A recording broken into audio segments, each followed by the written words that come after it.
문재인 대통령이 오늘 신년 기자회견을 열어 기존의 소득 주도 성장에 혁신 성장 요소를 더해서 함께 잘 사는 경제를 만들겠다고 말했습니다.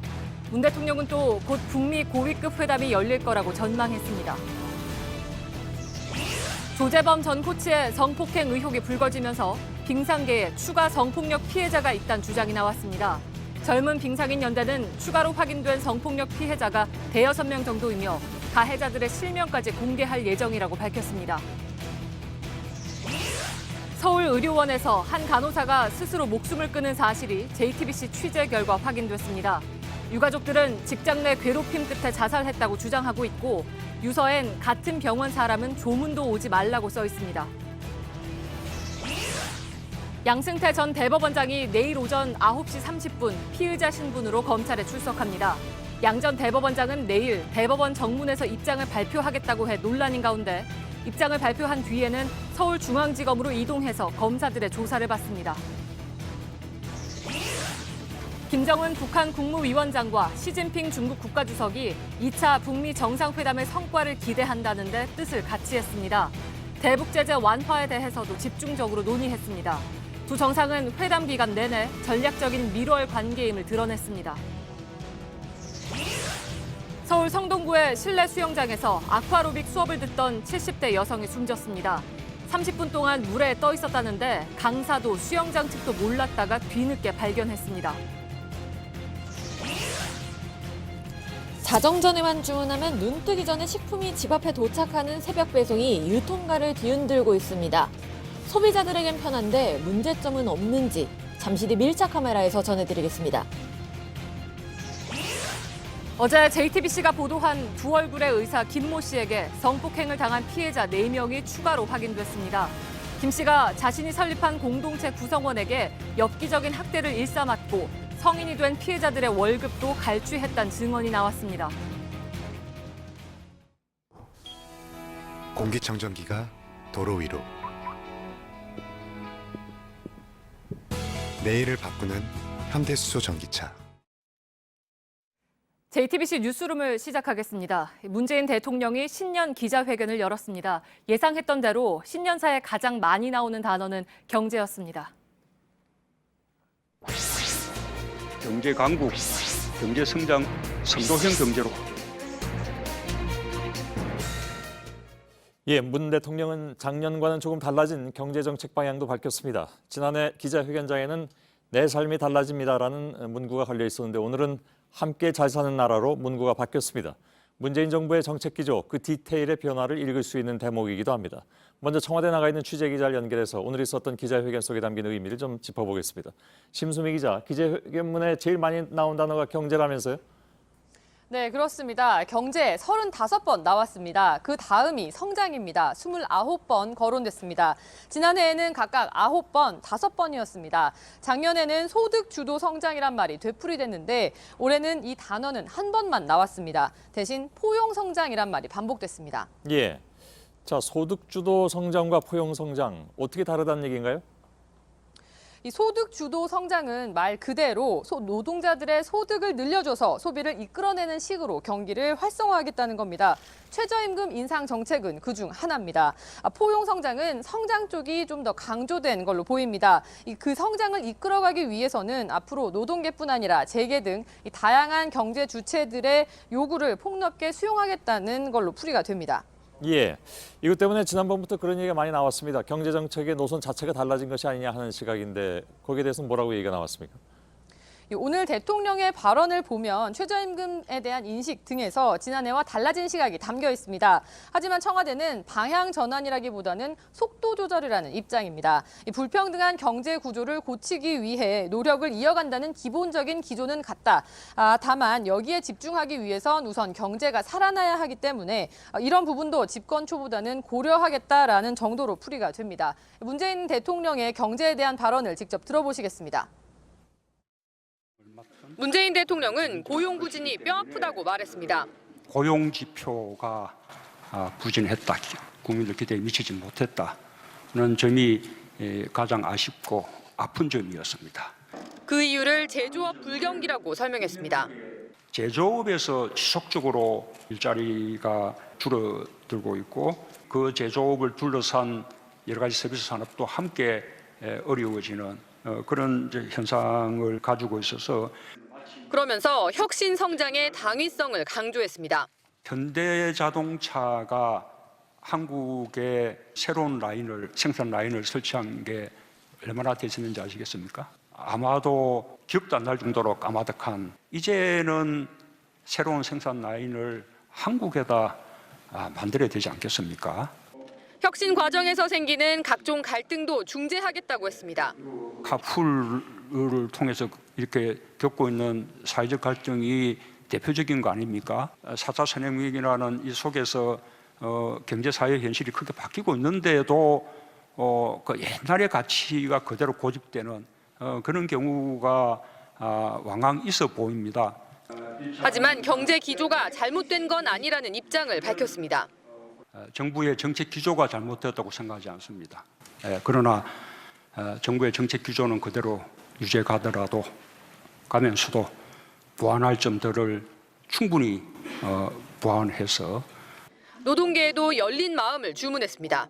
우리 경제가 어려워진다면 전국에는 노동자들조차도 그 일자리가 충분하지 않게 된다든지 또 다시 또 그것이 노동자들의 고통으로 겪어오는 것이기 때문에 JTBC 심수희입니다. 오늘 대통령 기자회견에 들어갔던 정치부의 안의근 기자와 함께 기자들의 질문과 대통령의 답변 내용을 좀 짚어보도록 하겠습니다. 안의근 기자. 네. 물론 뭐 사전에 어떤 그 약속은 없이 바로 지목해서 질문하고 답변한 건 맞겠죠. 네, 그렇습니다. 예. 안의근 기자도 질문했다고 하던데 어떤 질문이었습니까? 네, 잠깐 질문 내용부터 먼저 들어보시죠. 예. 영변 등 일정 지역의 비핵화를 먼저 진행을 한다든지 일부 몇 개 만들어 놓은 핵무기를 먼저 폐기를 한다든지 그리고 미국은 그에 대한 상응 조치로서 부분적인 제재 완화 조치를 취한다든지 이 같은 패키지 북미 간 비핵화 협상이 교착 상태가 이어지고 있는데 그 해법을 물은 겁니다. 예. 답변이 그렇게 길게 나오진 않았죠. 네, 그렇습니다. 네, 먼저 직접 보시죠. 먼저. 예. 안희근 기자님이 뭐 방안을 다 말씀해 주셨고요. 예, 그렇게 저도 뭐 설득하고 중재하겠습니다.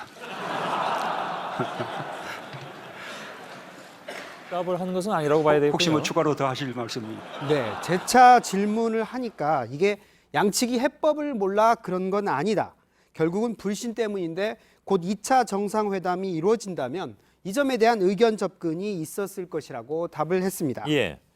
그 북한의 과감한 조치, 또 미국의 상응 조치를 언급했는데 물론 늘 나오는 얘기일 수는 있는데 그냥 일반론이라고 봐야 되나요?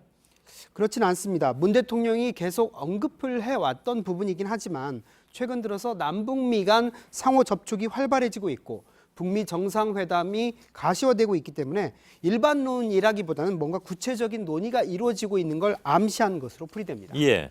자, 경제 관련 질문이 여러 개 있었습니다. 당연히 뭐 있었을 법하고. 네, 특히 예. 온라인에서 특히 회자된 질문이 있었는데 보시겠습니다. 예.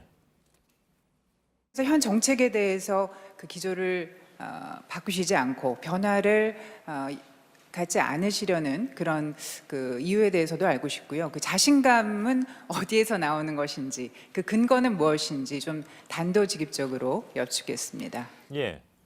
경제가 계속 하강 국면인데 그대로 정책이 옳다고 고집하는 것이 맞느냐 이런 지적이었던 것으로 알고 있습니다. 대통령의 답변은 어떤 것이었습니까? 답변은 길지 않았는데요. 기조를 바꾸지 않겠다고 답을 했습니다. 들어보시죠. 예. 필요한 보완들은 얼마든지 해야 하겠지만 오히려 정책 기조는 계속 유지될 필요가 있다라는 말씀은 뭐 이미 충분히 들었기 때문에 또 새로운 뭐 이렇게 답을 필요할 것 같지는 않습니다. 예. 예. 뭐 아까 왜 안희근 기자가 얘기할 때 이 질문이 온라인에서 화제가 됐다고 했는데 논란이 됐다고 했던가요? 아무튼 이유는 뭡니까? 아무래도 좀 질문 태도가 조금 자신감이 어디서 나오는지 좀 단도직입적으로 묻는다. 그래서 질문 태도가 조금은 뭐 그 대통령에 대해서 좀 무례하게 좀 들릴 수도 있었던 부분에 대해서 예. 좀 그런 부분들 때문에 회자가 됐던 것 같습니다. 글쎄요. 근데 뭐 과거에 지난 정부에서 뭐 봤습니다만은 대통령 앞에서 간담회였던가요? 다소곳이 손 모으고 있었던 것보다는 그것과 비교한다면 이러한 것은 권위주의 정부에서 벗어났다라는 것을 보여주는 하나의 장면으로 받아들일 수도 있을 것 같긴 합니다. 네, 그렇습니다. 예. 자, 그리고 문재인 대통령은 역시 이제 동의할 수는 없다고는 했는데 그 질문의 내용은 한일 관계가 악화되면서 이에 대한 대응책 여기에 대해서는 그렇게 뭐랄까요 좀 강한 톤의 답변 이렇게 나왔다고 봐야 되나요?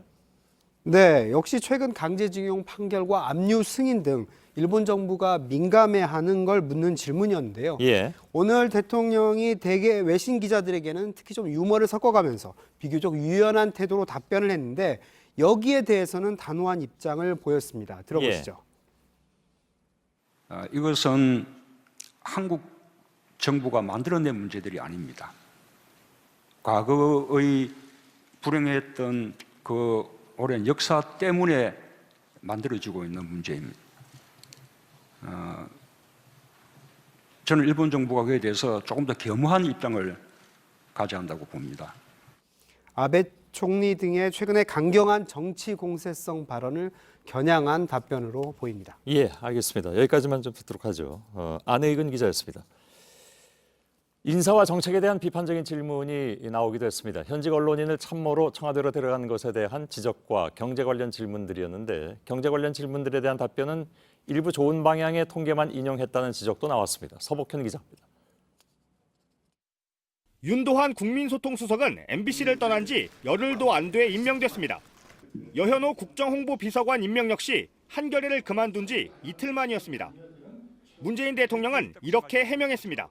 공정한 언론인으로서 사명을 다해 온 분들은 하나의 공공적인 그 어떤 공공성을 살려온 분들이라고 생각합니다. 언론 독립성과 관련된 문제를 개인에 대한 평가로 답한 겁니다. 지금 정부는 과거와 다르다고도 했습니다. 권한 유착 관계가 지금 정부는 저는 전혀 없다고 저는 자부하고 있고. 그런데 해당 언론사에서도 비판의 목소리가 나오고 있습니다. 문 대통령은 경제의 긍정 요인으로 가계 실질 소득이 오른 점을 꼽기도 했습니다. 하지만 야당은 평균 소득은 늘었지만 저소득층 소득은 오히려 줄었다고 지적해왔습니다. JTBC 서복현입니다. 예, 야당 쪽에서는 문재인 대통령의 회견을 어떻게 평가하고 있는지 국회 박소영 기자가 나가 있습니다. 연결하죠. 상당히 비판적인 논평을 냈더군요. 주로 어떤 내용입니까? 자유한국당의 평가는 내곡했습니다. 엄중한 민심과 동떨어진 자화자찬이다. 사람 중심 경제가 아닌 사람 닿는 경제다라고 평가했습니다. 나경원 원내대표는 밤성과 대안 없는 마이웨이 신년사라고 이렇게 평가했습니다. 바른미래당도 셀프 용비어 청가를 불렀다라고 지적했습니다. 또 그 누구도 포용하지 않는 경제정책을 바꾸지 않는 대통령의 아집이 두렵다라고 강하게 비판했습니다. 예. 그 특감반 사태 등에 대해서도 문 대통령이 처음으로 언급을 했는데 한국당은 회견 이후에 특검 법안을 발의했더군요. 네, 한국당은 더 이상 미룰 수 없다며 특검 법안을 발의했습니다. 김태우 수사관과 그리고 신재민 전 사무관 폭로에 대한 진상 규명이 필요하다는 겁니다.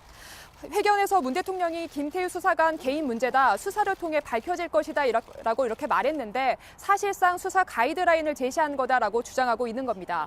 하지만 다른 야당은 검찰 수사를 지켜볼 일이라며 특검 법안에 참여하지 않았습니다. 예, 국회에서 박소영 기자가 전해드렸습니다. 오늘 회견에서 문재인 대통령은 제2차 북미 간 정상회담이 임박한 것으로 예상했습니다. 정부의 한 관계자는 이달 중에 김영철 북한 노동당 부위원장이 뉴욕에 갈 것이라고 전망했습니다. 이렇게 되면 다음 순서는 자연히 김정은 위원장의 서울 방문으로 이어지게 될 것으로 보입니다. 신진 기자입니다.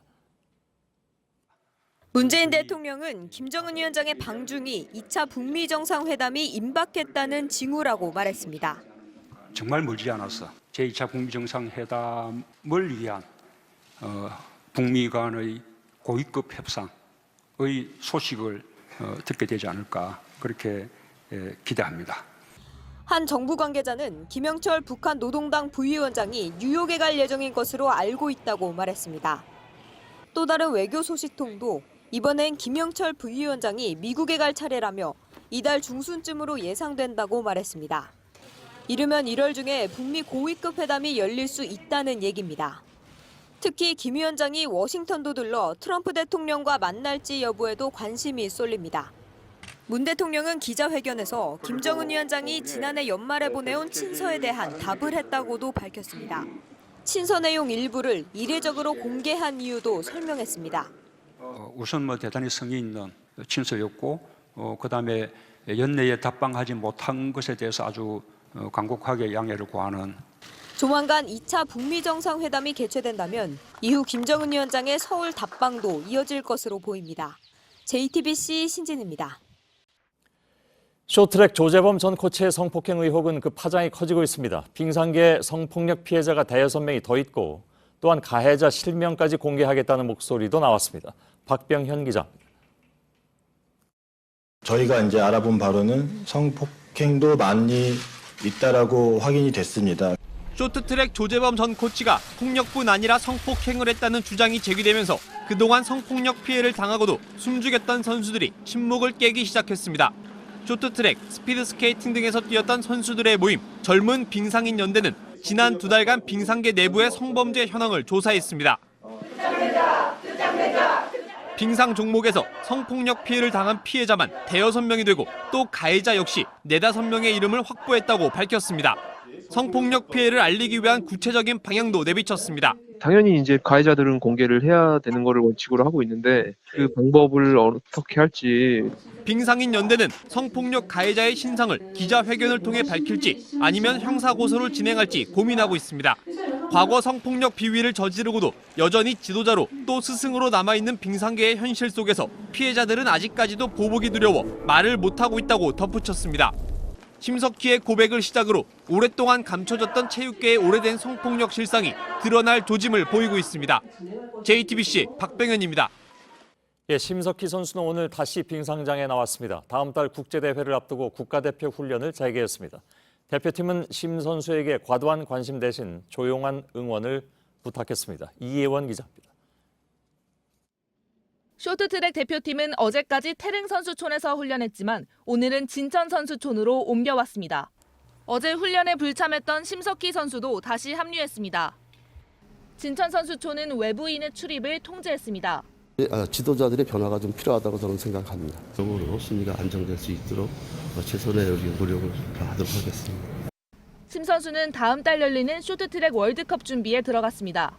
손경택 대표팀 감독은 심 선수를 향한 지나친 관심보다 조용한 응원을 보내달라고 부탁했습니다. 대한체육회는 조재범 전 코치의 비위로 드러난 체육계의 폭행과 성폭력 파문에 사과문을 내놨습니다. 국가대표 선수촌 훈련장과 경기장에 CCTV를 달고 라커룸엔 비상벨을 설치하겠다고도 했습니다. 특별조사반을 만들어 태릉과 진천 선수촌에 대한 현장 조사도 시작했습니다. 한편 조재범 전 코치에게 폭행을 당한 뒤 합의했던 또 다른 선수 3명 가운데 2명은 합의를 취소하고 재판부에 조 씨를 처벌해달라는 탄원서를 냈습니다.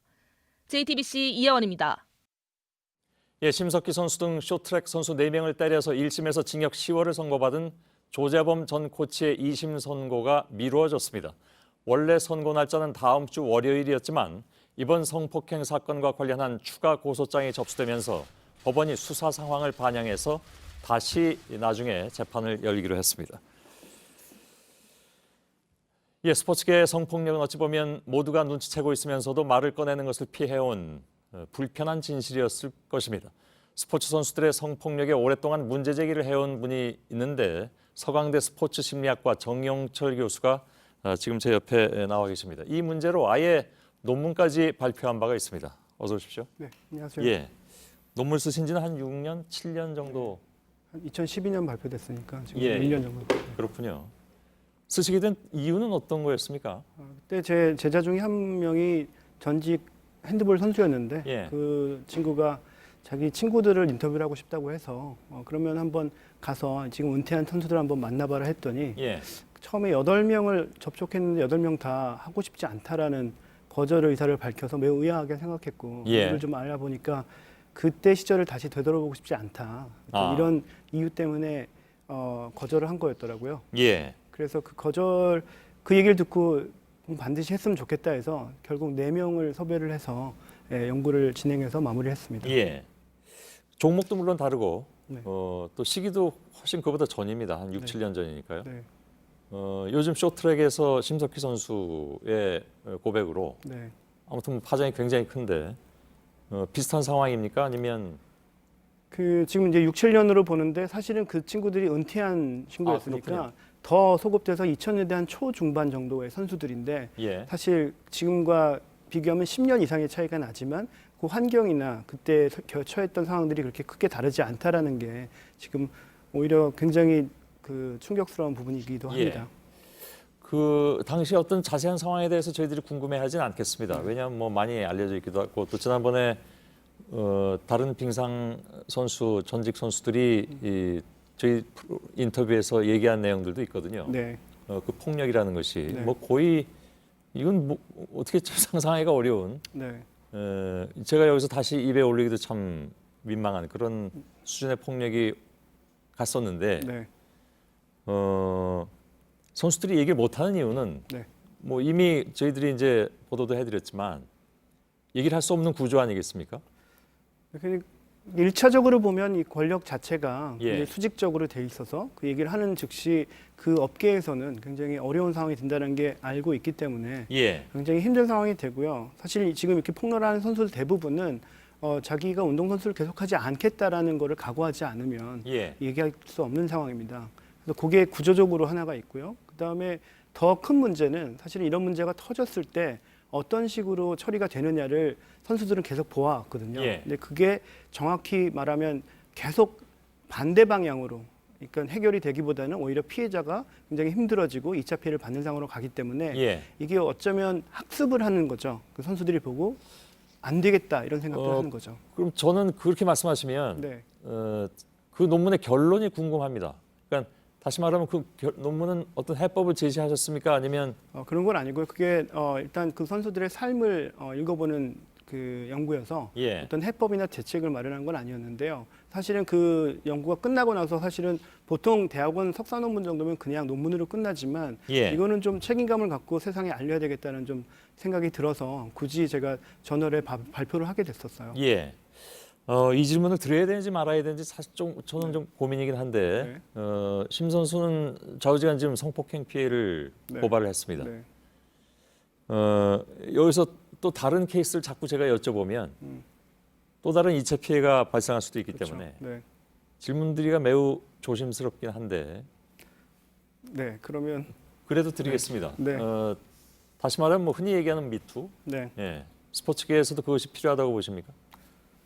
필요한 게 아니라 예. 꼭 있어야 하지만 지금까지 없었다라는 게 제 생각이고요. 예. 그리고 그동안 수많은 미들이 있었지만 거기에 반응을 해서 연대에서 투로 옮겨가는데 체육계는 굉장히 힘들었다. 미와 투 사이에 있는 그 쉼표가 체육계는 유독 굉장히 컸다라는 게 문제인데 그 큰 이유에 대해서 지금 이제 구조적인 문제점을 많이 지적을 하고 있는 거죠. 예. 그게 해결이 되겠습니까? 제가 어제 그 문체부 차관의 어떤 대책안들을 보면서 예. 사실 10년 전이나 다름이 없구나 이런 생각들을 했어요. 그게 뭐 무책임하다 뭐 이런 뜻이 아니라 굉장히 반복되어 와 있고 예. 10년 전에 했던 얘기를 또 하는데 아직도 한다는 얘기는 그게 안 된다는 뜻이니까 그럼 10년 동안 하나도 안 변했다는 얘기냐라는 반문을 할 수밖에 없고요. 예. 그래서 지금 이런 대책을 나눴을 때 뭐 더 좋은 대책이 없냐 이런 걸 물어보기보다는 이미 나온 대책들이 이번에는 그냥 10년 후에 똑같이 하지 않도록 이번에는 실천되고 관철이 될 수 있도록 밀어붙이는 게 가장 중요하다고 생각합니다. 예. 알겠습니다. 네. 서강대 스포츠심리학과 정영철 교수였습니다. 고맙습니다. 네. 예. 얼마 전에 서울의료원의 한 간호사가 스스로 목숨을 끊은 사실이 뒤늦게 드러났습니다. JTBC 취재진이 확인한 유서에는 같은 병원 사람들은 조문도 오지 말라고 써 있었습니다. 유족들은 직장 내 괴롭힘 끝에 벌어진 비극이라면서 제대로 된 진상조사를 촉구하고 있습니다. 김지아 기자의 보도입니다. 지난 5일 서울의료원의 서지윤 간호사가 자택에서 숨진 채 발견됐습니다. 인계를 막 있길래 좀 몸이 안 좋나 하고 이제 봤는데 유족들은 평소 서 씨가 직장에서의 괴로움을 호소했다고 주장했습니다. 언니 나 오늘 밥 한 끼도 못 먹었다. 오늘 나 물 한 모금도 못 먹었다. 서 씨가 가족들에게 보낸 메시지입니다. 커피를 타다가 커피가 넘쳐가지고 또 그거 갖다가 또 혼나고. 신발에서 난 소리 때문에 혼났다고도 말합니다. 끌리는 소리조차 눈치가 보여가지고 누나가 슬리퍼도 새 거로 갈았다 하더라고요. 그래서 서 씨가 이 병원에서 일한 기간은 5년. 하지만 유서에선 병원 사람들의 조문도 거부했습니다. 죽어서도 병원 사람을 만나고 싶지 않다는 뜻을 밝힌 겁니다.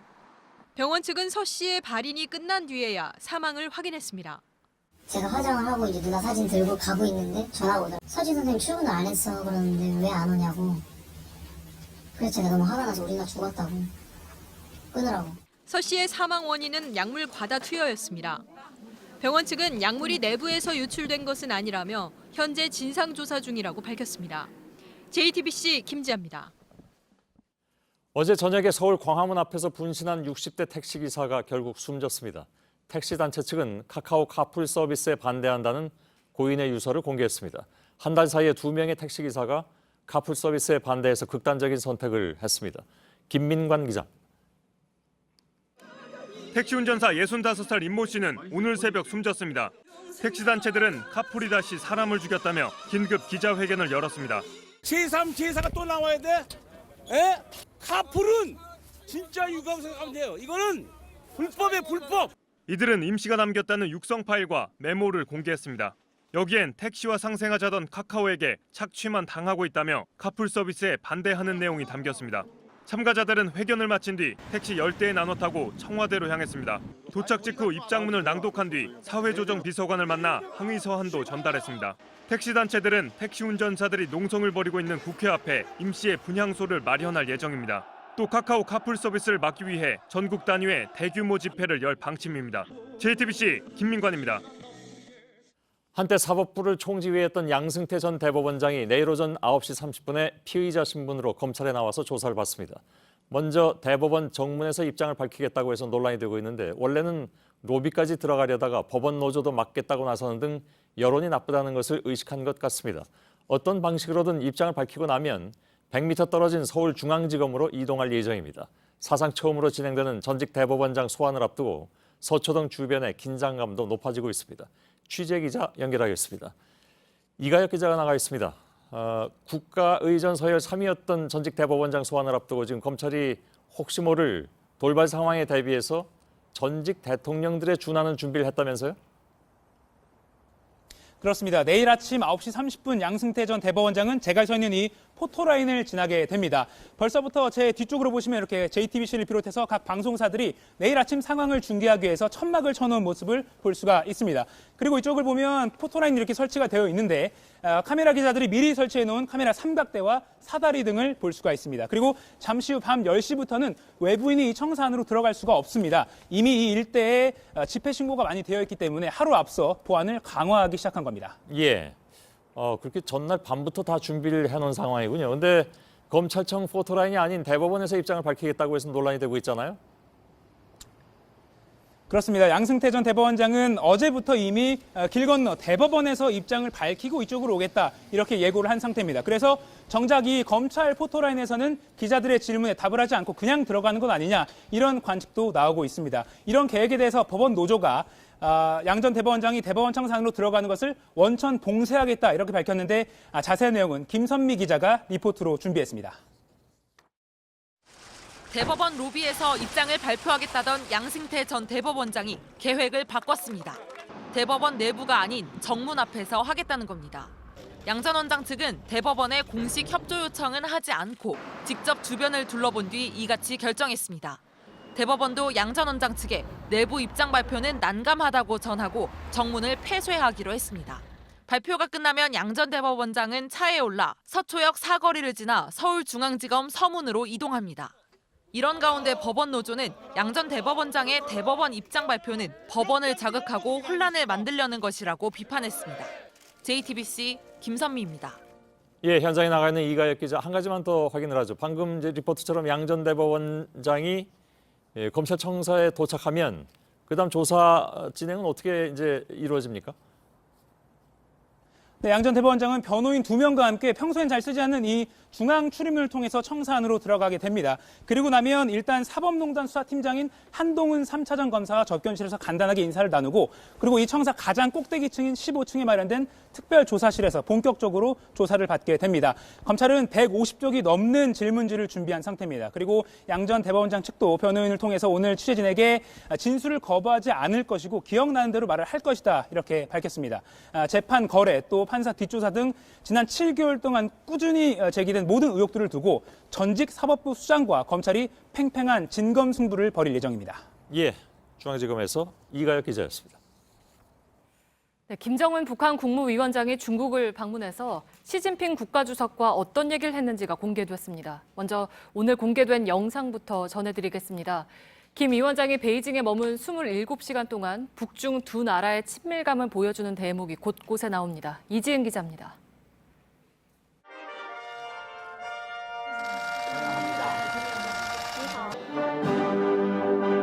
시진핑 주석은 여기에 깜짝 행사를 하나 더 준비했습니다. 지난 3차례 만남에선 없었던 화동입니다. 정상회담엔 양측 핵심 외교 안보 라인만 앉았습니다.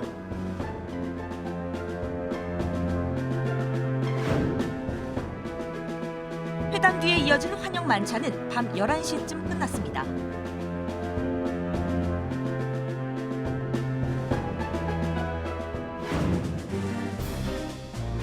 중국 방문 이튿날 김 위원장은 중국의 제약회사를 찾았습니다. 병에 든 제품을 꼼꼼히 살펴보고 인체 모형을 가리키며 여러 질문도 던졌습니다.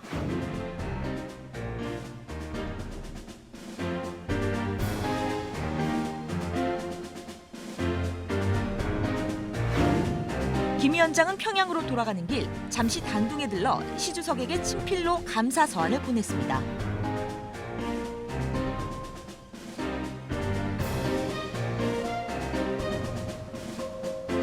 JTBC 이지은입니다. 네, 두 나라의 발표문은 서로 강조점이 약간 다르긴 했지만 2차 북미 회담을 앞두고 작전회의 성격이라는 걸 감추지 않았습니다. 특히 중국의 역할이 부각되는데 여기에 매우 민감한 미국이 어떤 입장을 보일지 궁금합니다. 베이징 신경진 특파원입니다. 북미 2차 정상회담이 국제사회의 환영을 받을 성과를 거두기 위해 노력하겠다. 중국이 공개한 김정은 위원장 발언입니다. 북한은 시진핑 주석이 공식 방북 초청을 흔쾌히 수락하고 계획을 통보했다고 보도했습니다.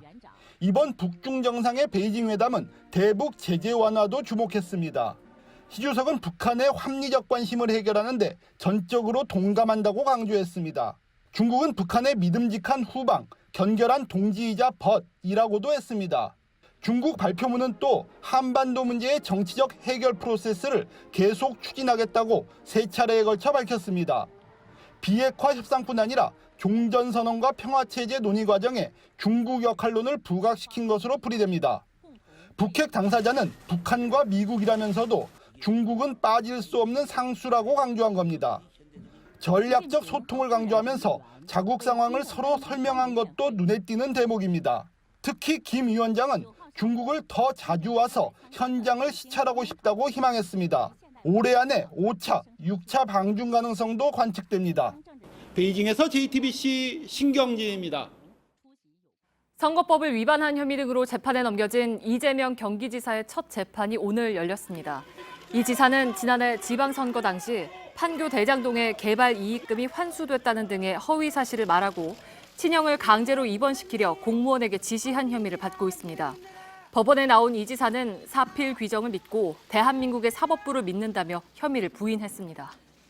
예, 자유한국당은 지만원 씨를 5.18 진상조사위원회에 포함시킬 것이냐를 두고 연일 시끄럽습니다.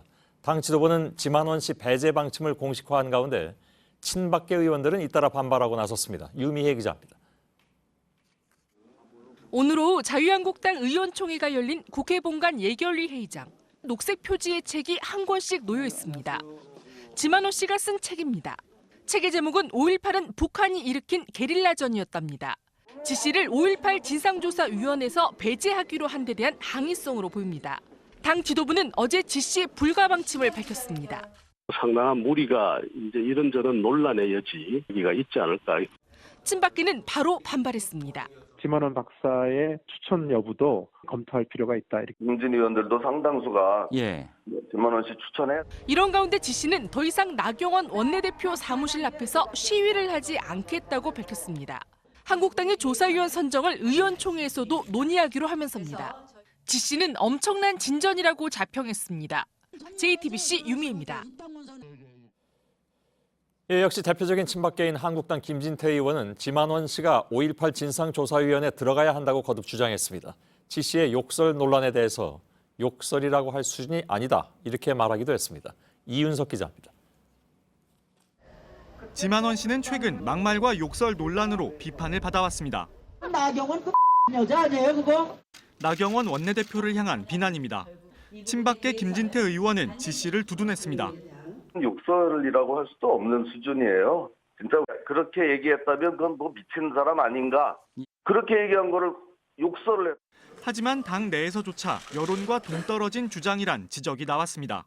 한국당 관계자는 다양한 입장이 있을 수 있지만 극우 세력 목소리가 전면에 반영돼선 안 된다고 말했습니다. 5.18 민주화운동 관련 단체들은 분통을 터뜨립니다. 지만원 씨는 5.18을 지속적으로 왜곡하고 가짜뉴스를 만들어내고 이혼으로 거론되는 것 자체에 대해서 저희들은 용납하기가 어렵고요. 5.18 진상조사위원회는 지난해 9월부터 조사에 들어갈 예정이었습니다. 하지만 지만원 씨 포함 문제 등을 이유로 조사위 구성이 안 되면서 아직 출범도 못하고 있습니다. JTBC 이윤석입니다. 예, 지만원 씨를 조사위원으로 임명하느냐를 두고 지금 벌써 몇 달째 논란이 이어지고 있죠. 5.18 진상조사위원회는 출범도 하지 못하고 있습니다. 대체 왜 이런 상황에까지 오게 되는 것인가? 취재기자와 이 내용을 조금만 더 살펴보도록 하겠습니다. 정종문 기자가 나와 있습니다. 모르는 사람들도 있을 것 같아서 지만원 씨는 어떤 사람입니까? 육사를 졸업하고 육군 대령으로 예편한 군사평론가입니다. 예. 그런데 언제부턴가 갑자기 5.18 광주 민주화 운동을 북한군이 배후 조종한 폭동이라고 주장하기 시작했습니다. 예. 벌써 몇 년 됐습니다. 예. 주장의 근거는 뭡니까?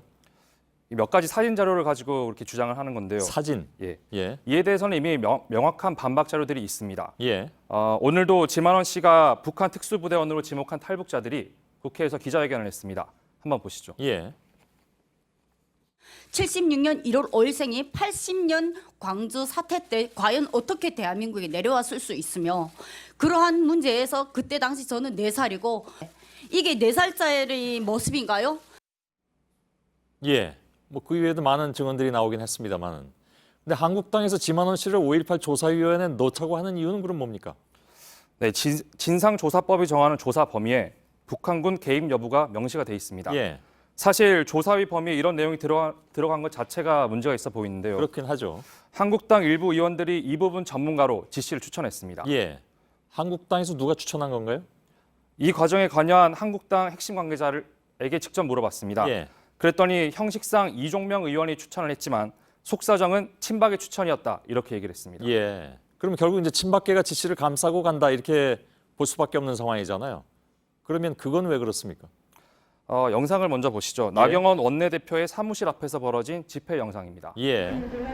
지만원 씨와 함께하는 사람들 태극기 세력입니다. 예. 이 중 상당수는 표결권을 가진 자유한국당의 책임 당원이죠. 아, 그렇다면 전당대회와 관련이 있다는 분석입니까? 그렇습니다. 예. 다음 달 치러질 전당대회에서 투표권을 가진 사람들입니다. 예. 결국 지만원 씨를 껴안으면 강경 보수 세력포를 끌어올 수 있다는 판단이 아니냐. 당내에서는 이런 분석이 나옵니다. 그렇군요. 알겠습니다. 정종문 기자였습니다. 경북 예천군 의원들의 해외 연수 추태에 대한 분노는 날이 갈수록 커지고 있습니다. 군민들은 의원들이 사퇴할 때까지 의회에서 시위를 벌이기로 했습니다. 내일은 대규모 집회도 여는데 폭행 당사자인 박종철 의원은 내일 경찰에 출두합니다. 예천군 의회에 나가 있는 취재 기자를 연결하죠. 윤두열 기자가 나가 있습니다. 자, 아무튼 의회는 상당히 어수선한 것 같은데 군민들은 의원들을 전부 사퇴하라 이런 주장이죠? 네, 이곳은 예천군 의원들의 방이 있는 예천군 의회 건물 2층입니다. 보시는 것처럼 방문마다 이렇게 의원 전원 사퇴라는 문구가 붙었습니다.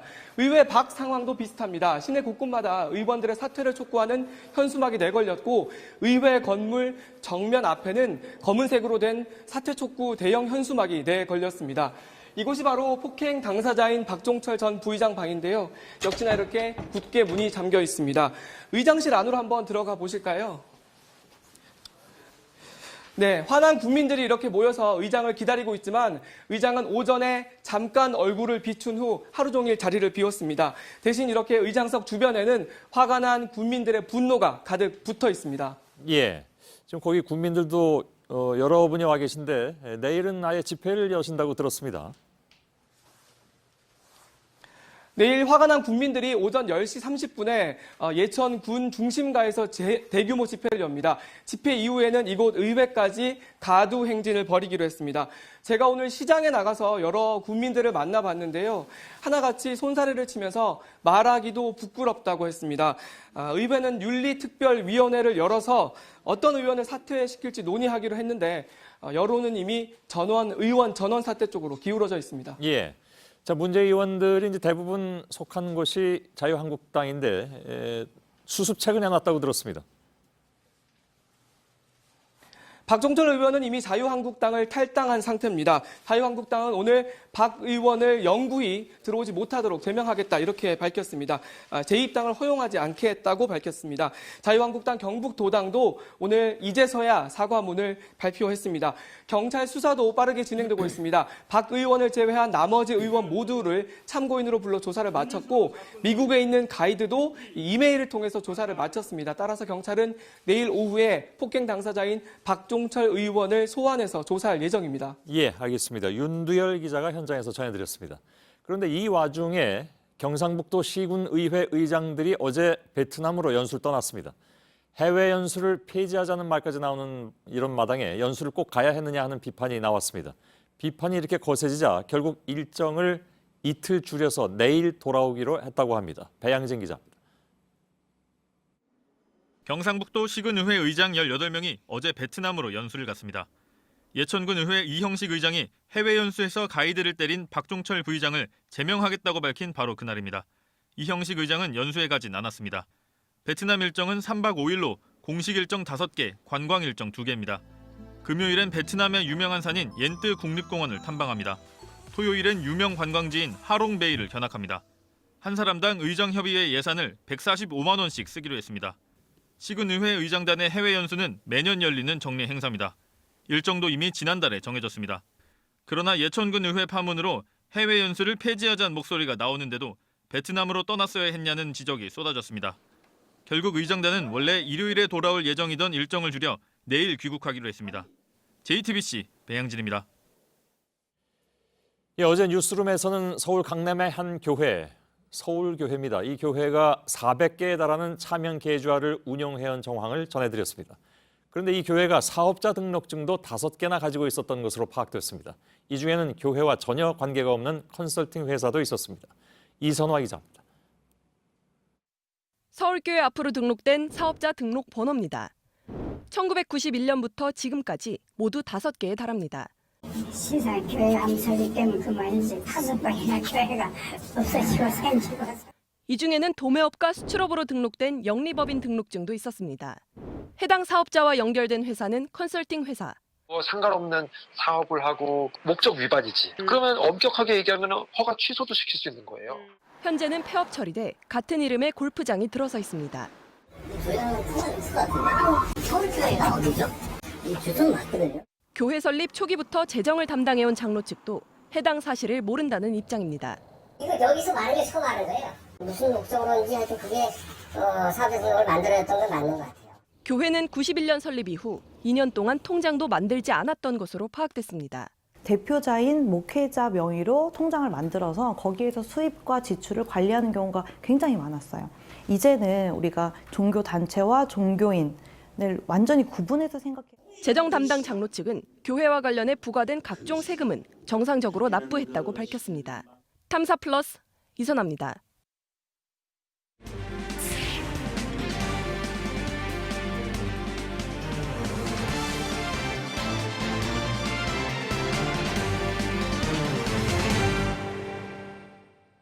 (26조 원). 지난해 더 거친 것으로 추산된 세금의 규모입니다. 국민 한 명당 53만 원꼴로 더 낸 셈이죠. 이런 이례적인 재수풍년은 3년째 이어지고 있습니다. 그 규모도 해마다 늘고 있습니다. 이 나라 살림 계산이 이렇게 빗나가다 보니까 부작용도 커지고 있습니다. 앞에선 나라 돈을 더 풀어서 경기를 살리고 일자리를 늘리겠다고 했지만 뒤로 다시 걷어가는 돈도 늘어나니까 그 효과가 제대로 나타나지 못한다는 거죠. 어떤 문제가 있는지 송지혜 기자가 짚어봤습니다. 지난해 11월까지 거친 세금은 약 280조 원. 정부의 연간 목표치를 이미 12조 원 초과했습니다. 12월까지 합치면 더 거치는 세금이 26조 원을 넘어설 것이란 추산입니다. 대규모 세수풍년은 올해 예산 편성을 앞두고도 논란이 됐습니다.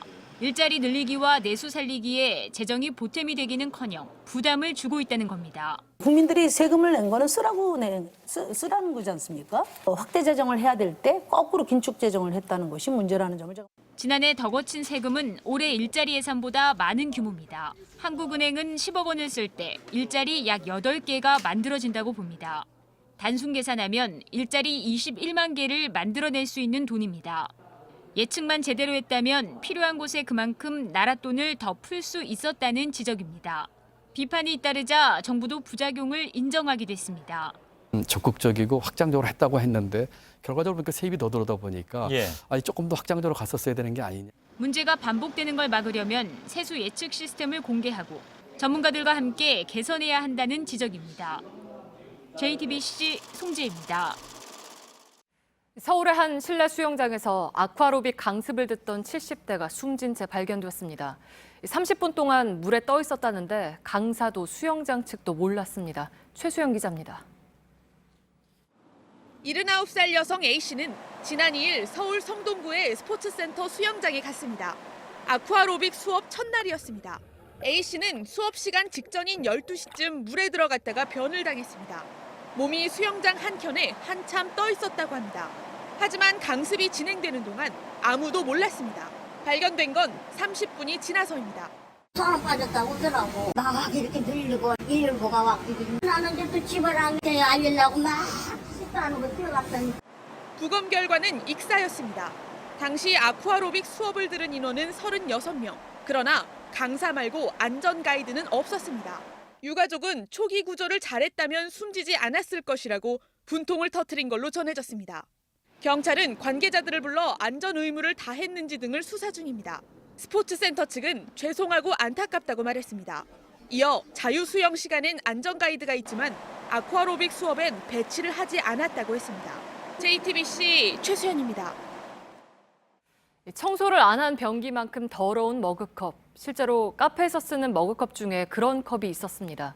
저희 취재진이 일부 매장을 돌면서 컵을 깨끗하게 잘 관리하고 있는지 확인해 본 결과입니다.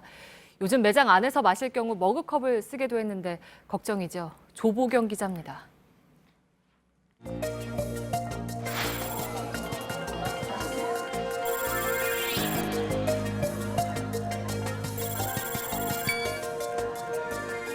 카페가 밀집한 서울의 한 거리입니다. 매장 내 일회용품 사용이 금지되면서 많은 카페에선 유리컵이나 여러 번 쓸 수 있는 플라스틱 컵을 사용하는데요. 과연 컵들의 위생 상태는 어떤지 한번 점검해 보겠습니다. 주문한 커피를 받자마자 입술이 닿는 컵 부위를 측정용 면봉으로 닦아냅니다. 측정기에 넣어 오염도 수치를 확인했습니다. 5,740이라고 뜹니다. 청소 안 한 변기와 비슷한 수준이라고 합니다. 전문가의 도움을 받아 일대를 돌며 같은 방식으로 측정을 해봤습니다. 10곳 중 8곳에서 식기에 적용되는 위생 기준치 400을 넘었습니다. 세척이 잘 안 돼서 위생적이진 않다고 볼 수 있습니다. 회전이 워낙 많고 이 소독을 통해 균을 낮추는 시간이 없다 보니까 물을 마시라고 준 빈컵들도 대부분 기준치를 넘어섰습니다. 583이요. 팔 나가요. 진짜로. 정말 열심히 닦아요. 소독도 열심히 하고. 근데 어쩔 수가 없어요. 커피를 아무리 닦아도 그 커피 기름이잖아요. 컵 소독을 강화하는 등 대책이 시급해 보입니다. JTBC 조보경입니다. 대법원이 종교적 신앙 등에 따른 병역 거부자를 처벌할 수 없다고 판단 내린 이후 검찰이 바빠졌습니다. 정말로 종교적 신앙에 따른 건지 가릴 기준을 정해야 하기 때문입니다. 검찰이 마련한 기준에는 온라인 총쏘기 게임을 했는지가 들어가 있습니다. 최충일 기자입니다. 제주지검은 현재 재판이 진행 중인 병역 거부자에 대해 진정성 여부를 확인 중입니다. 지난해 11월 대법원은 병역 거부자에 대해 무죄 판결을 내리며 몇 가지 기준을 제시했습니다. 절박하고 신념이 깊고 확고하며 진실해야 한다는 겁니다. 그런데 현실에서 진정성을 확인하는 게 쉽지 않습니다. 그래서 생각해낸 것 중 하나가 총쏘기 게임을 했느냐입니다. 이 게임은 사용자가 주인공이 돼서 총을 쏴 상대 캐릭터를 죽이는 내용입니다. 총을 들기 거부하는 이들이 총쏘기 게임을 하는 것은 상식에 맞지 않다는 게 검찰의 논리입니다. 실제 제주지검은 법원에 피고인들이 이런 게임에 접속했는지 여부를 조회해달라고 신청했습니다. 하지만 이런 조사가 과도한 사생활 검열이라는 지적도 있습니다. 전쟁 게임을 하는 것과 의사훈련하는 것은 차원이 다른데 이것을 너무 간단하게 동일시하는 게 아닌가. 현재 제주에서 재판 중인 당사자는 12명입니다. 이 중 실제 게임을 한 기록이 나올 경우 법원이 어떤 결정을 내릴지도 주목됩니다. JTBC 최충일입니다. 어제 서울의 한 병원에서 정신과 의사가 흉기를 지닌 환자에게 공격당할 뻔했습니다. 또 고 임세원 교수가 숨지기 나흘 전에도 지방의 한 병원에서 환자가 흉기로 위협한 사건이 뒤늦게 드러났습니다. 배승주 기자입니다. 지난달 27일 경남 진주 경상대 병원에서 환자가 흉기로 의사를 죽이겠다고 협박했습니다. 장애 등급을 올리도록 도와달라는 요구를 의사가 거부했다는 게 이유였습니다. 보안 요원이 겨우 난동을 제지했지만 병원 측은 사건 다음 날에야 경찰에 알렸습니다. 하지만 고소를 하지 않았고 이 환자는 이틀간 병원에 더 입원한 뒤 퇴원했습니다. 담당 의사는 불안감에 출근조차 하지 못하고 있습니다. 임 교수님처럼 살이 찔려야 뭐가 이게 되는 거지. 그전에는 뭐 안 되니까. 어제 오후 1시쯤엔 서울의 한 대학병원에서 정신과 치료를 받던 외국인 환자가 술에 취해 난동을 부렸습니다. 주머니에는 합기도 훈련에 사용하는 목금이 있었습니다. 이 환자는 과거에도 난동을 부린 적이 있었습니다. 대구의 한 병원에선 60대 남성이 지난 5일과 7일에 돈을 안 주면 흉기로 자해를 하겠다며 행패를 부렸습니다. 이 남성은 오늘 구속됐습니다. 고 임세원 교수의 사망 사건에도 의료진에 대한 폭력과 위협은 여전히 끊이지 않고 있습니다. 의료진을 지킬 최소한의 대책이 시급하다는 지적입니다. JTBC 배승주입니다. 네, 오늘 오전 청주지법에선 재판을 받던 피고인이 달아났습니다. 폭행 혐의로 불구속 상태에서 재판을 받다가 실형이 선고되자 그대로 뛰쳐나간 겁니다. 법원은 1시간 40분이 지나서야 경찰에 신고했습니다. 정영재 기자입니다. 피고인 24살 김모 씨가 달아난 건 징역형이 선고된 직후입니다. 김 씨는 2년 전과 지난해 2월 폭력을 휘둘러 불구속 상태로 재판을 받아왔습니다. 오늘 청주지법 4층에 있는 법정에서 1년 2개월의 실형을 선고받았습니다. 곧 법정 구속이 될 상황이었습니다. 보통은 피고인석 옆에 있는 문으로 나가 구속 전 대기실로 가게 됩니다. 하지만 김 씨는 소지품을 가지러 간다면서 방청석으로 갔고 법정 경위가 옆까지 따라왔지만 달아난 겁니다. 법정에서 밖으로 나가는 출구는 이곳 한 곳뿐입니다. 김 씨는 이 계단을 통해서 뛰어내려왔는데요. 김 씨가 도망간 사실을 이곳 보안 검색대에 알렸지만 이미 밖으로 나간 뒤였습니다. 법원은 1시간 40분이 지난 뒤에야 경찰에 신고했습니다. 불구속 상태에서 구속되는 상황이었기 때문에 도주죄에 해당되는지 검토하다 시간이 늦어졌다는 겁니다. 지난해 5월 전주지법에서도 불구속 수사를 받던 피고인이 보안대원을 밀치고 달아나는 일도 있었습니다. 법원이 불구속 재판 원칙을 강화하면서 자연스럽게 법정 구속되는 사례도 늘고 있습니다. 하지만 정작 불구속 피고인이 실형 선고 후 도주하는 것에 대한 법원의 대책은 부실한 상황입니다. JTBC 정영재입니다. 캄보디아로 봉사활동을 갔던 대학생 2명이 현지에서 숨졌습니다.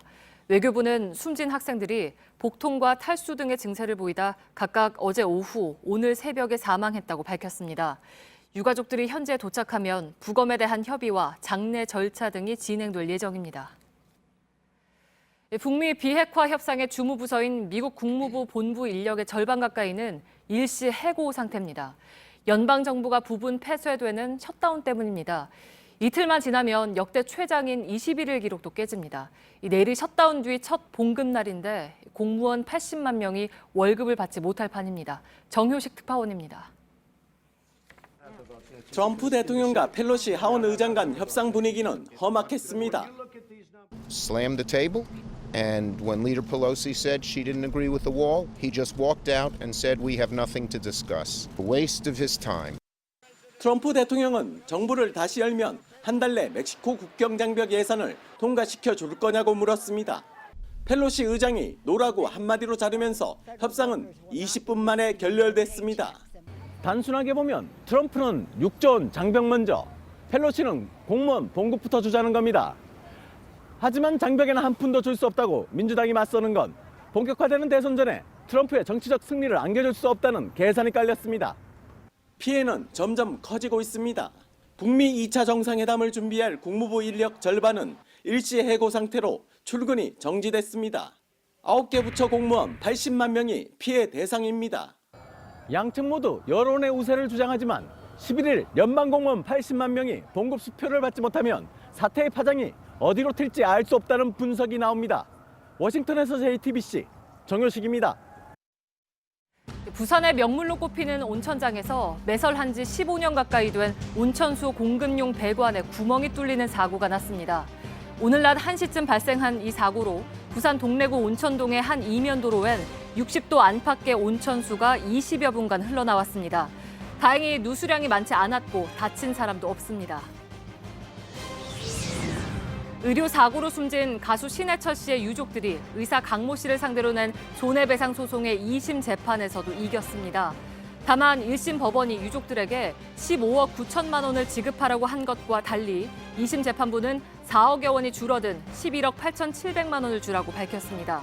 신 씨는 2014년 복강경을 이용한 위축소 수술을 받고 숨졌습니다.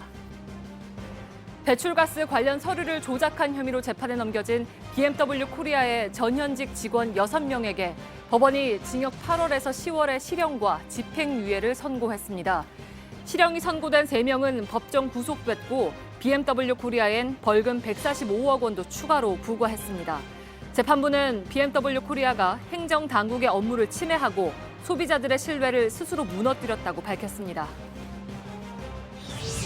캐나다 연구팀이 15억 광년 떨어진 곳에서 날아온 13차례의 전파 폭발을 관측했다고 영국 BBC 등 외신이 전했습니다.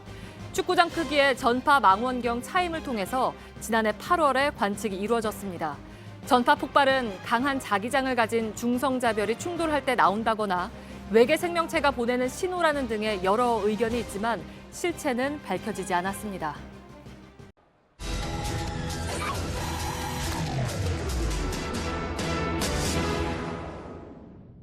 네, 요즘 온라인 유통가에선 새벽 배송 경쟁이 치열합니다. 업체들마다 밤 늦게 주문해도 다음날 아침에 바로 받아볼 수 있다고 광고합니다.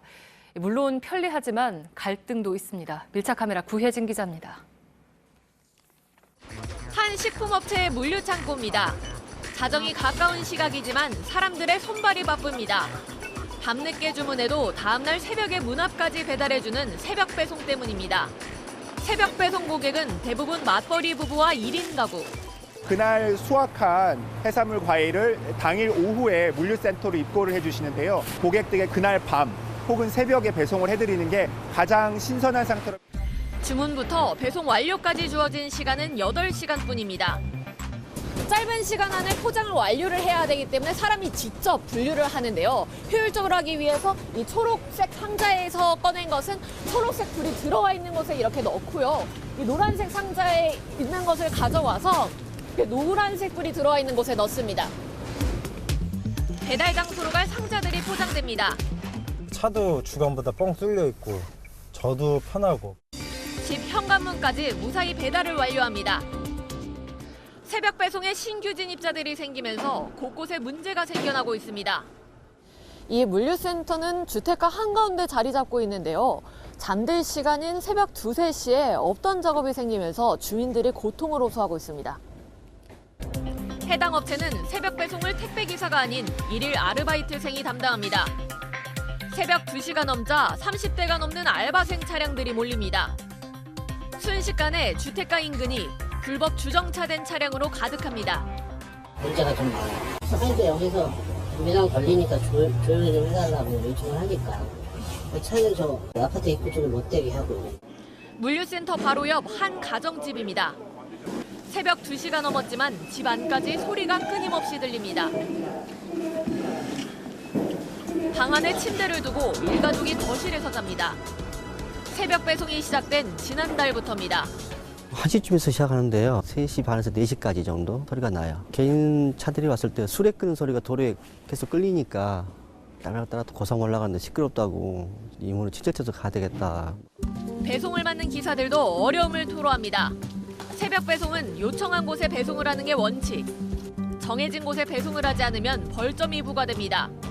2학년 몇 반 자기 사물함에 넣어주세요 라고 이제 그렇게 제가 새벽에 그 학교를 가서 무서운데 반을 찾아서 겨우 사물함 찾아서 배송하고 온 적이 있습니다. 실제 배송 과정을 살펴보기 위해 취재진이 직접 일일 배송을 신청해봤습니다. 운전면허 등의 정보를 입력하지 않고도 뽑혔습니다. 트렁크와 뒷좌석에 오늘 배송해야 되는 물건들을 잔뜩 실었는데요. 첫 번째 배송 목적지에 지금 거의 다 도착했습니다. 배송을 할 때마다 사진을 찍어 업체에 보고해야 합니다. 집 호수와 상품이 사진 한 장에 찍혀야 합니다. 공동 현관문 비밀번호를 적지 않거나 잘못 적은 고객도 있습니다. 배송업체 측에 문의하면 시도 가능한 비밀번호를 불러줍니다. 비밀번호를 확보하지 못한 곳은 경비실에 호출해야 합니다.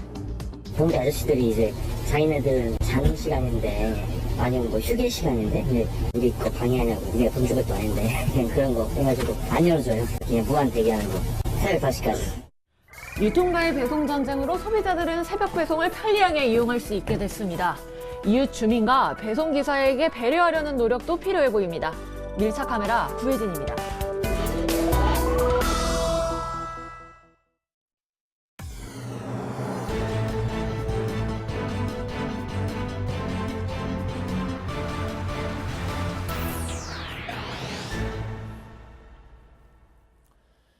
뉴스룸 앵커 브리핑을 시작하겠습니다. 오늘은 저의 매우 사사로운 얘기로 시작하겠습니다. 저의 이름은 그리 흔한 이름은 아닙니다. 남녀가 모두 쓸 수 있는 어감이긴 하지만 같은 이름을 찾아보기는 어려웠죠. 초등학교 시절 같은 학년 여학생과 이름이 같았던 것을 제외하고는 별로 본 기억도 없었습니다. 그러다가 언제부터인가 빙판에서 제 이름이 불려왔습니다. 그것도 동계올림픽의 꽃이라는 쇼트트랙에서. 이 선수는 또래에 비해서 훌쩍 큰 키로 눈에 띄더니 그 성적 또한 괄목할 만한 것이어서 단체든 개인이든 계주든 늘 믿음직스럽게 해내는 것이었습니다. 그래서 동계올림픽 때가 되면 이 선수의 동정에 더 관심이 가고 저도 모르게 더 응원을 하곤 했던 것이 사실입니다.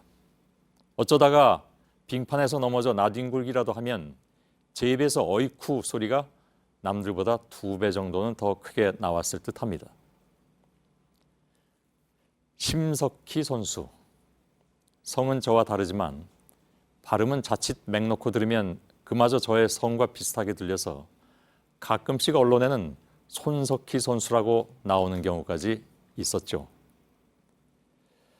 그가 선수촌을 나와 버렸을 때도 또 자신을 때린 코치를 고소했다는 얘기가 나왔을 때도 그리고 우리를 너무 가슴 아프게 한 성폭행 피해 소식이 나왔을 때도 일부 보도에선 여전히 손석희 선수라고 부르고 있었으니까요. 사실은 그보다 훨씬 전이었습니다. 그러니까 그가 선수촌을 나왔다는 것을 저의 이름으로 잘못 낸 기사로 보기 훨씬 전부터 그의 얼굴에는 그늘이 점점 짙어지고 있었습니다. 점점 더 말이 없어지는 것 같았고 점점 더 우울해 보였습니다. 그리고 벌어진 일련의 일들. 생각해보면 얼굴에 그늘이 드리워진 만큼 그가 겪어냈어야 할 야만은 잔혹했을 것입니다. 세상은 또다시 술렁이고 무엇이 더 있고 무엇을 고쳐야 하는지를 찾아내야 한다고 소리치고 있지만 우리는 그에게 무엇을 해줄 수 있을까? 그는 오늘 다시 링크로 돌아왔습니다. 저는 진심으로 그가 다시 그의 큰 키만큼 그의 삶도 성장하고 또한 그만큼 스케이팅도 행복하게 즐겼으면 좋겠습니다. 그래서 앞으로도 여전히 언론에는 쇼트트랙 선수로서의 그가 등장하고 또 가끔씩은 제 이름으로도 등장해서 저도 주변에 으쓱대며 얘기하는 그런 평범한 일상으로 돌아갔으면 좋겠습니다. 그래도 그가 빙판에서 엉덩방아를 찧어서 제 입에서 남들보다 2배 큰 소리로 어이쿠 소리가 나오는 일은 없었으면 좋겠습니다. 오늘의 앵커 브리핑이었습니다.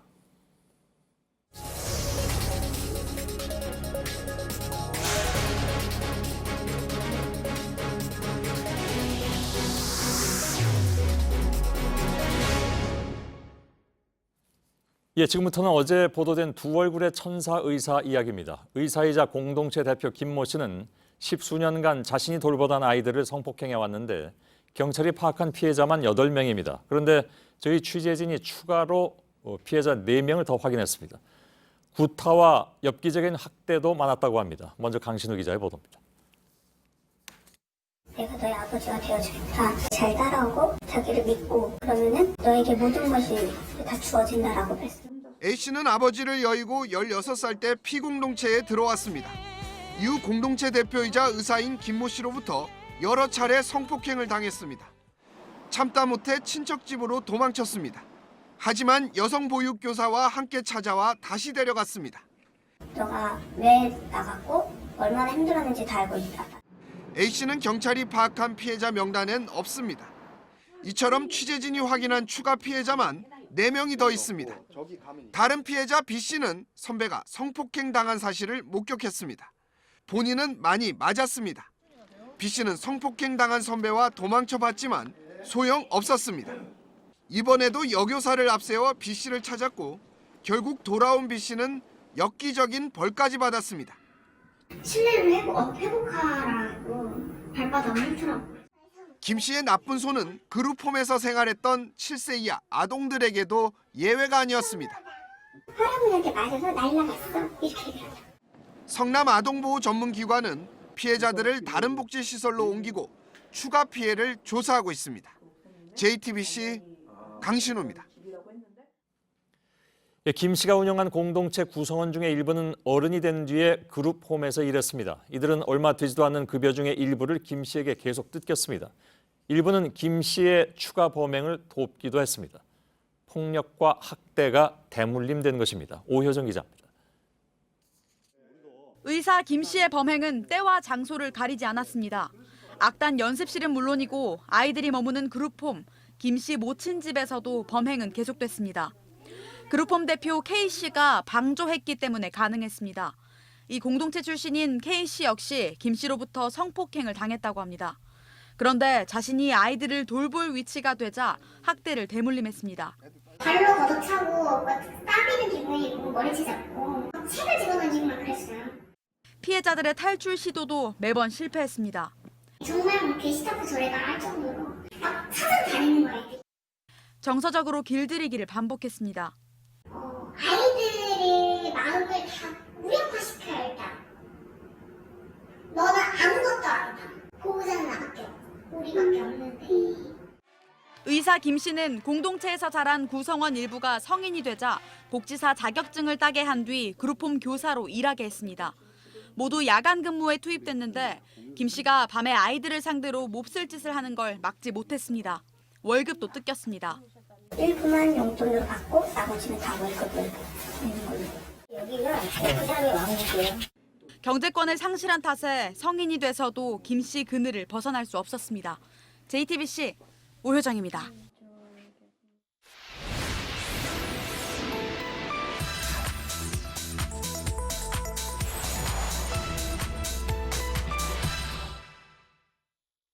그동안 그 책을 제가 9권을 다 읽어본 건 아니지만 이분이 주장하는 거에 대해서 어느 정도 들어보고 이제 판단을 하는 거죠. 들어보시니까 사실 같던가요? 네, 충분히 개연성이 있는데. 네, 5.18 북한군 투입설에 개연성이 있다. 지만원 씨 사건에서 무죄가 많이 나왔다. 자유한국당 친박계에서 나온 주장입니다. 하지만 팩트체크를 해보니까 개연성을 말할 근거는 어디에도 없었습니다. 무죄가 난 건 단 한 건인데 그럴 만한 이유가 있었습니다. 오대영 기자, 자명한 사실이니까 좀 간단간단하게 짚고 넘어가죠. 네, 지만원 씨가 가장 최근에 공개 장소에서 한 발언을 먼저 들어보겠습니다. 네. 내 책에 대해서 저 광주 사람들이 소송을 걸었는데 그 재판을 마침 서울에서 했어요. 서울에서 하니까는 무죄가 되는 거예요. 네, 그러니까 자신이 쓴 책에 무죄가 났다. 그러니까 북한군 투입설이 허위가 아니다 이런 주장입니까? 네, 판결이 끝난 명예훼손 사건은 3건입니다. 먼저 2003년 유죄가 나왔습니다. 징역 10월, 집행유예 2년이었습니다. 2013년에도 징역 6월, 집행유예 2년이었습니다.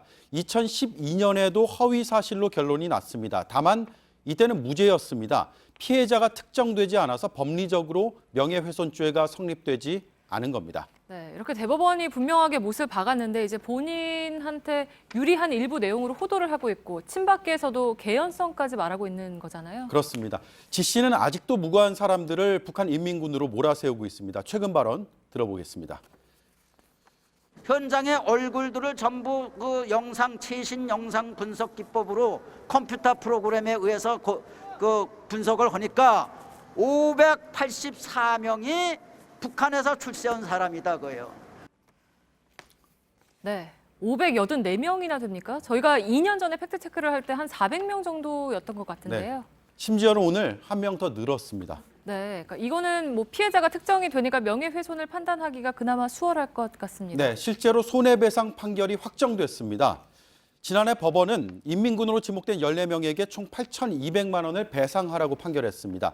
이와 별개로 형사재판은 진행 중입니다. 서울중앙지법이 맡고 있습니다. 오늘도 재판이 열렸습니다. 네, 그러니까 인민군으로 지목된 탈북민들이 오늘 국회에서 기자회견까지 열었잖아요. 그중에 한 사람은 당시에 4살이었다면서요. 네, 5명의 탈북민과 오늘 연락이 닿았습니다. 모두 당시에 미성년자였습니다. 한 명은 4살, 한 명은 9살, 2명은 11살, 또 다른 한 명은 12살이었습니다. 모두가 황당해했습니다. 네, 사실 뭐 지만원 씨가 이렇게 터무니없는 가짜 뉴스를 퍼뜨리는 건 새롭지 않은데요. 진짜 문제는 제1야당에서 개연성을 말했다는 거 아니겠습니까? 네, 북한군 투입설로 총 8번의 법적인 판단을 받았거나 받고 있습니다. 이 가운데 형사사건 4건, 2건이 유죄고 1건이 무죄입니다. 1건은 진행 중입니다. 민사배상은 1건이 배상 판결, 1건 진행 중입니다.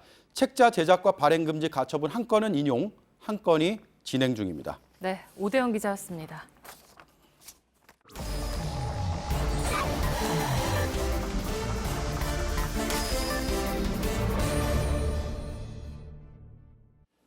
예, 비하인드 뉴스 시작하겠습니다. 박성태 기자가 나와 있습니다. 자, 열죠? 예, 첫 키워드는 보이는 대로 또 잡았습니다. 예, 어떤 얘기인가요? 오늘 문재인 대통령의 신년 기자간담회 얘기인데요. 예. 모두 22명의 기자들이 질문을 했는데 눈에 띄는 것은 유독 외신 기자들의 질문이 많았습니다. 예. 최근 들어 가장 많은 숫자인데요. 모두 5명의 외신 기자가 손을 들고 질문 기회를 얻었습니다. 그러네요. 예. 외신 기자들이 아무래도 북한의 비핵화 문제에 관심이 많아서 해당 질문이 많았고요. 또 한 기자는 국내 양성평등 문제에 대해서 질문을 하기도 했었습니다. 예. 지난해는 모두 17명의 기자가 질문을 했는데 외신 기자 질문은 3명이었고요. 예. 지난 2016년 박근혜 전 대통령 당시에는 외신 기자들이 공식적으로는 초청받지 못해서 13명의 기자 중 많이는 있지만 개별적으로 와서 외신 기자 1명이 예. 질문을 하기도 아예 했습니다. 안 불렀나요, 그때는? 외신 기자 클럽을 통해서 공식적으로 초청하지 않아서 당시 ABC의 한국 지부장의 경우는 왜 우리는 초청하지 않냐라는 글을 트위터 등에 올리기도 했습니다. 예. 자, 외신 기자 비중이 늘어난 이유가 뭐 특별히 있습니까? 문재인 대통령이 사실 지금까지 국내 언론과는 개별적으로 인터뷰를 한 적이 없습니다. 예. 다만 북한 문제 등이 있기 때문에 외신과는 여러 번 인터뷰를 해서 아무래도 북한 비핵화 문제를 세계에 많이 알리려고 하다 보니까 외신 기자가 좀 더 친숙하고 그래서 눈에 띄었다는 해석도 있었는데요. 예. 제가 청와대 관계자에게 외신 기자 비중이 이번에 좀 높았다. 따로 이유가 있냐라고 물으니까 일단 외신 기자들이 적극적으로 손을 들었기 때문이다라고 본인이 해석을 했습니다. 자리도 앞자리에 많이 있네요. 그렇습니다. 예. 문재인 대통령 측에서 보면 우측에 외신 기자 블록이 따로 있었습니다. 예. 그래서 제가 크게 이제 3가지 섹션으로 나뉘어진 질문 중에 마지막 국내 정치 사회에 대한 질문에 그 섹션에 손든 것을 확인을 해봤는데요. 지금 화면으로 보면 이쪽입니다.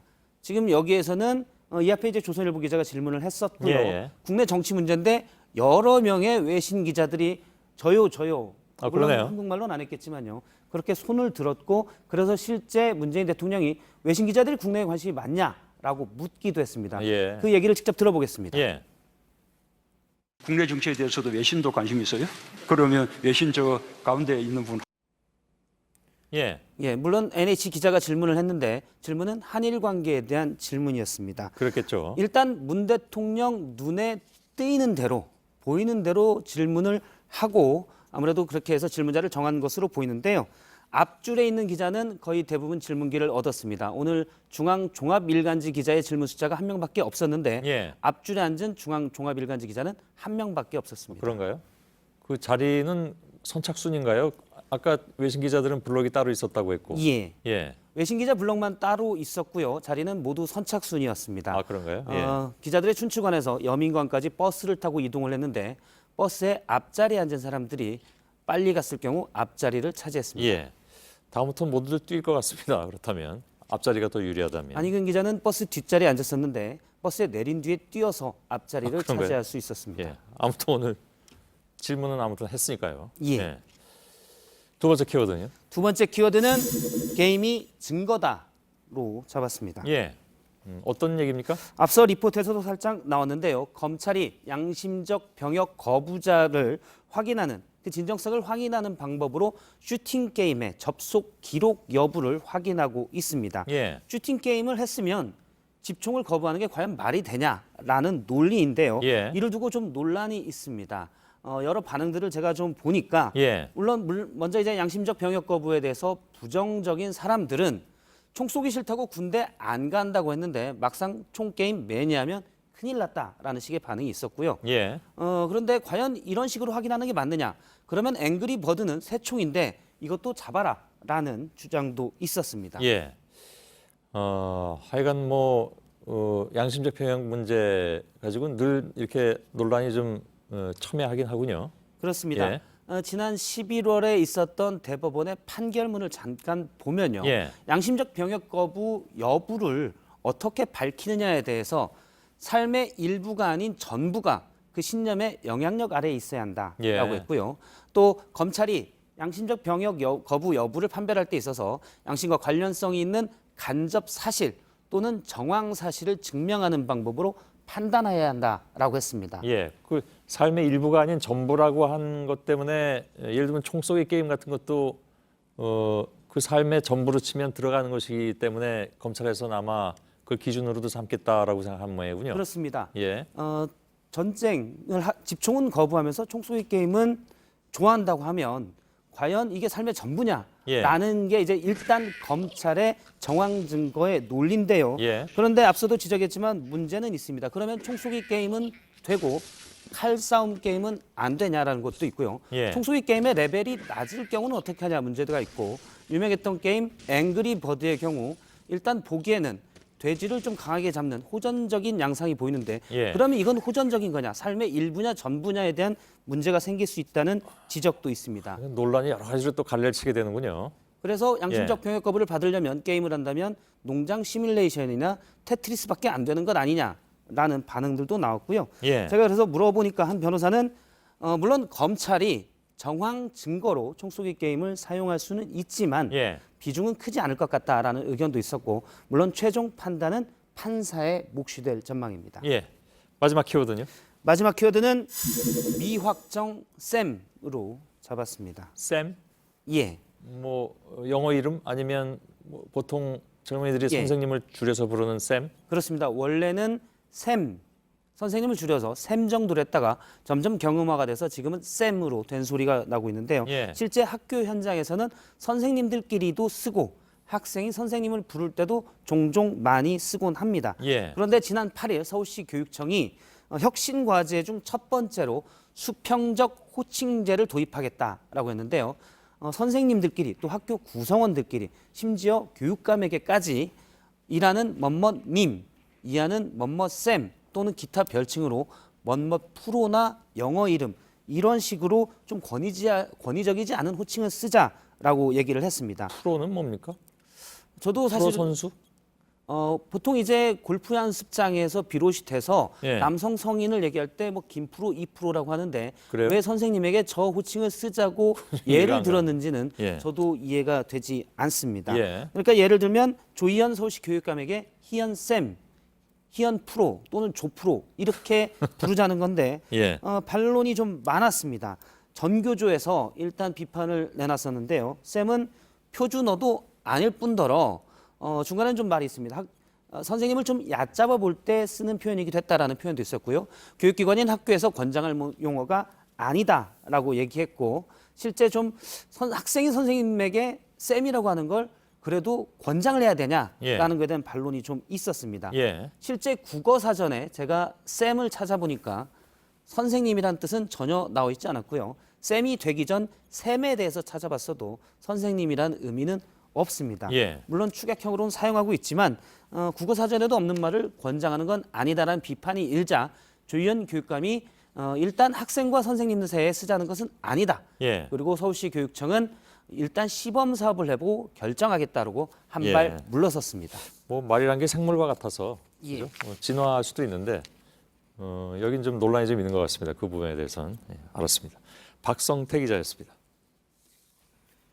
내일부터 평년보다 따뜻하겠지만 미세먼지 농도는 높아지겠습니다. 대기가 정체돼 국내발 미세먼지가 쌓인 상황에서 오늘 밤부터 중국발 미세먼지도 국내로 들어옵니다. 수도권과 충청, 호남 등 서쪽 지역을 비롯해서 강원 영서 지역도 미세먼지 농도가 나쁨 수준일 거란 예보입니다. 예. 저희들은 내일도 최선을 다하겠습니다. 여러분 고맙습니다.